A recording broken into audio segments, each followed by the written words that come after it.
The Tale of Peter Rabbit by Beatrix Potter. Once upon a time, there were 4 little rabbits, and their names were Flopsy, Mopsy, Cottontail, and Peter. They lived with their mother in a sandbank underneath the root of a very big fir tree.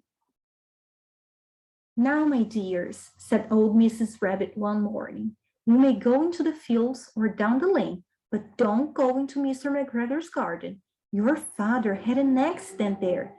He was put in a pie by Mrs. McGregor. Now run along and don't get into mischief. I am going out."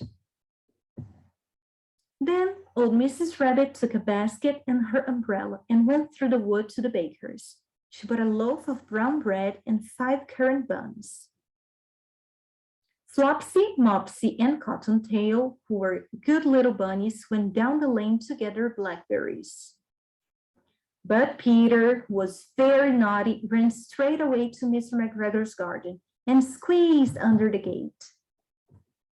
First, he ate some lettuces and some French beans, and then he ate some radishes.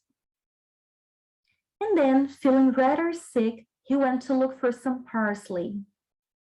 But round the end of a cucumber frame, whom should he meet but Mr. McGregor? Mr. McGregor was on his hands and knees planting out young cabbages, but he jumped up and ran after Peter, waving a rake and calling out, "Stop, thief!" Peter was most dreadfully frightened. He rushed all over the garden, for he had forgotten the way back to the gate. He lost one of his shoes among the cabbages and the other shoe amongst the potatoes. After losing them, he ran on 4 legs and went faster, so that I think he might have got away altogether if he had not unfortunately run into a gooseberry net and got caught by the large buttons on his jacket. It was a blue jacket with brass buttons, quite new.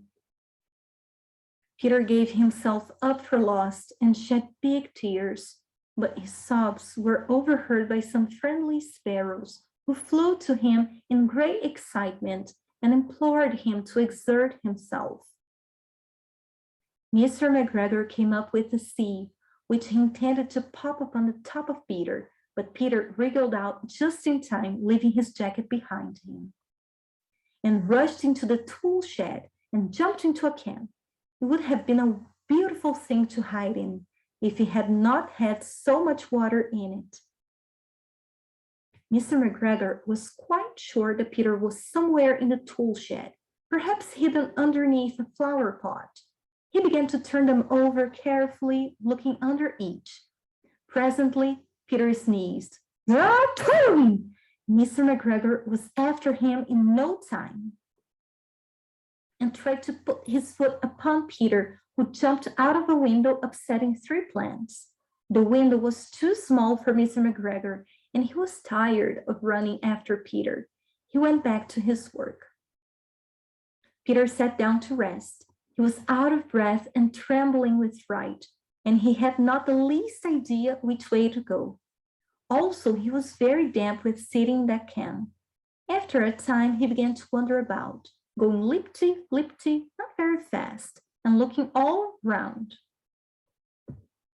He found a door in a wall, but it was locked, and there was no room for a fat little rabbit to squeeze underneath. An old mouse was running in and out over the stone doorstep, carrying peas and beans to her family in the wood. Peter asked her the way to the gate, but she had such a large pea in her mouth that she could not answer. She only shook her head at him.